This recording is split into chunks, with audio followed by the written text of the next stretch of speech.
Going on, guys? This is your boy RJ Game News USA here, and I just want to ask, is it okay if we talk about the quartering a little bit? I mean, I know I put out a lot of videos on the quartering. I hope you all aren't fatigued from it, but new information keeps dropping, and this new info is pretty interesting, so I hope you stick around. I hope you hit the like button, share, and subscribe if you haven't already. Appreciate all the support. So what happened? Well, the big news coming out recently is the quartering lied about his Rumble deal. But before we get to that, let's explain what happened.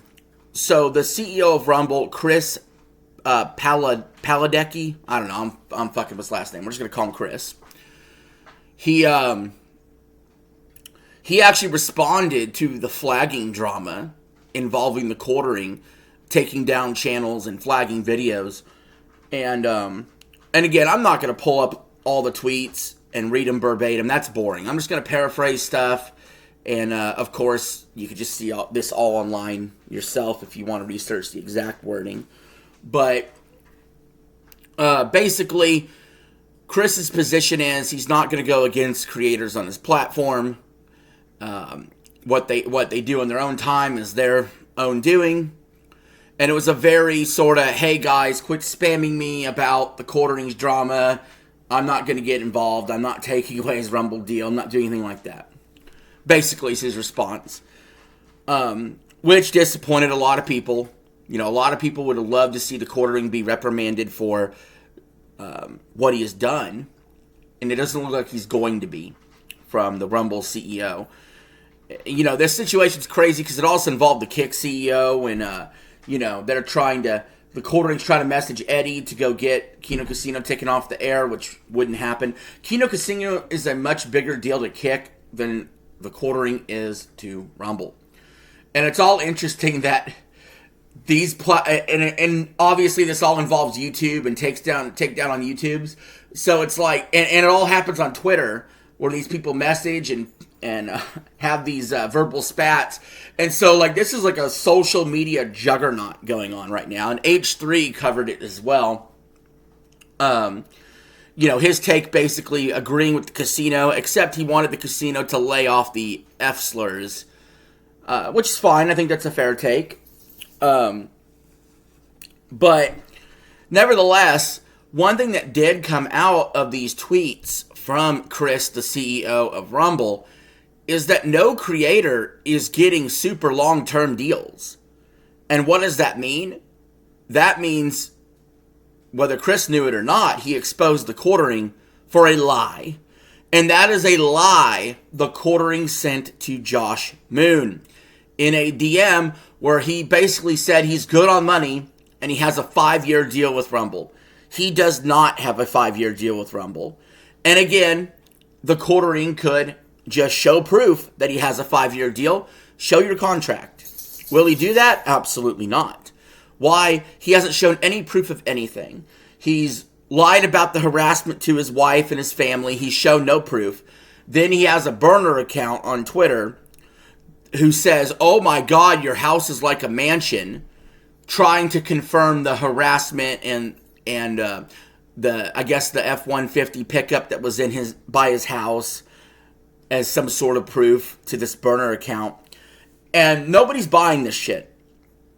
And on the report history, only showing like the quartering and his other channel, but not showing Unsleeved Media's report history, when that's the channel that showed up in his live stream where they freeze framed it and it said, thanks for your report. That was for his Unsleeved Media channel. He will not show the report history of that channel. And obviously, we know for a fact that to get this channel removed, Kino Casino Clips, so fast, he already laid out the game plan to Josh Moon in the DMs. He had said, hey, I'm going to call my YouTube rep, one phone call, they're gone. And he did it during almost close of business on Friday. So this was all a targeted attack. And at the same time, you know, he wants to flex a little bit, but at the same time, he wants to run from what he actually did. This guy is such a fucking piece of shit. But anyway, what else has the quartering been up to? He is already admitted in the past he's bought views, he's bought subs. Well, apparently he's buying likes and comments too. Camelot331 exposed this last night. He explained what you would see for a common like to dislike ratio for a video of X amount of views. And he said the quartering is getting a lot more likes than he otherwise normally would. Therefore, chances are that he's botting likes, which is pathetic. And he's also botting comments because there's a megaton fuck ton of comments. And that drowns out the bot comments, drown out the comments, the negative comments about the quartering in a situation. That and his mods keep deleting negative comments as well. And not only that, he has alt accounts in his comment section. So, like, he'll have an alt account that is making a threat and then pin the comment so he could say, look, here's an example of a threat to try to play the victim. Then he'll have, when other people call him out in the comments for, hey, this isn't representative of all of us, or where's the other proof, where's the actual proof, then another alt account will come in and comment and say the proof is in the pinned comment, dork, sounding just like the quartering, and then all the alt accounts are made around the same time with no other activity on other channels. So, like, it's clearly he's using alt accounts, he's using burners, he's botting likes, he's botting subs, he's botting views. There's nothing real about this guy. Not to mention the fact that his actual product, he is just regurgitating the news and giving, you know, a pretty much a right-wing take on it, but he really doesn't have any political principles whatsoever or is knowledgeable about politics or news in any way, shape, or form. So, like, that's his general business model. He uses Google Trends to find his videos and has found a way to master the algorithm. But yet, his views would be dropping if it was not for the shorts. The shorts are papering over the lost views on his main channel. The shorts are papering them over and making it look like his views are still good. But his views on his shorts don't give you any money hardly. And on top of that, the shorts he's doing are like clips where he goes, hey guys, what do you think about this? And then plays a full minute of other people's shorts, causing him to be in another controversy where people are saying he's stealing content. And I agree with that. It's not transformative enough. And like I said at the beginning of the video, this Rumble deal is a complete farce. Nobody that anybody knows of has more than a 2-year deal on Rumble. And the quartering has mentioned before that his Rumble deal expires in June. So which is it? Obviously, it's not the 5-year deal. Obviously, it expires in June. Well, what's happened? He's already laid off Luke, and he'll probably lay off Hannah Claire. He'll probably keep Melanie Mack on forever because he's in love with her, despite what he says. And of course, we know Brenty Venti already exposed him for being creepy on women, for wanting women to have his babies while this is a married man. Of course, the whole thing stemmed from he's upset with Kino Casino that they called him out for the cuckoldry, and he's upset about it, and he wanted people silenced. He's protecting his bull, Adam Sellers, and that is basically why channels and videos are getting cut. The quartering is flexing his connections to do so. He did it. He said he would do it, and he did do it.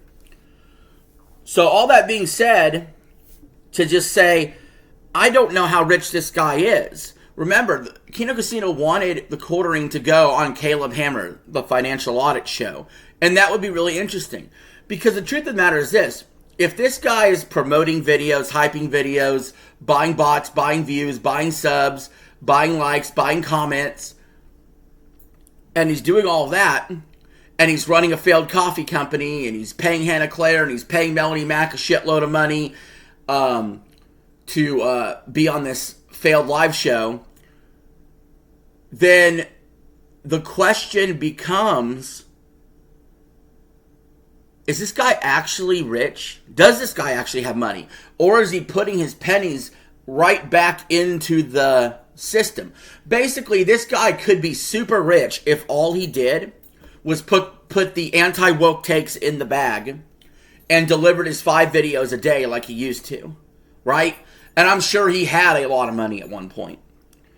But he overextended himself, put himself in so many business ventures, and you got to think he's bleeding money to keep all this other shit going, and he's bleeding money to appear as though he's successful because he's an egomaniac narcissist.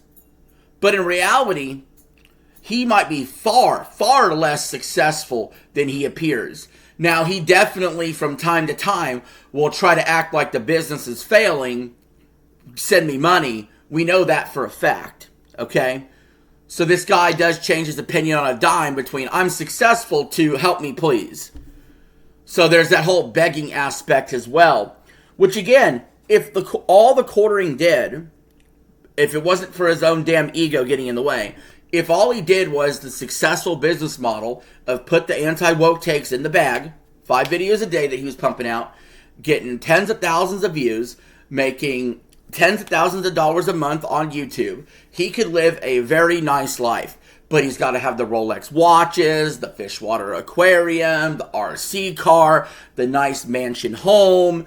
He's got to have it all, only to go flex it to other people. The thing that I'll never understand about people that try to appear wealthy, to flex it on other people, is you're trying to impress people that don't like you, that you don't like, for your own ego. That's all it is. It's kind of like you ever seen a guy that probably makes $75,000 a year, but he's driving a nice Ferrari, making a ridiculous car payment and drowning in debt, but he wants to drive up next to you to make you feel like, whoa, look at this guy.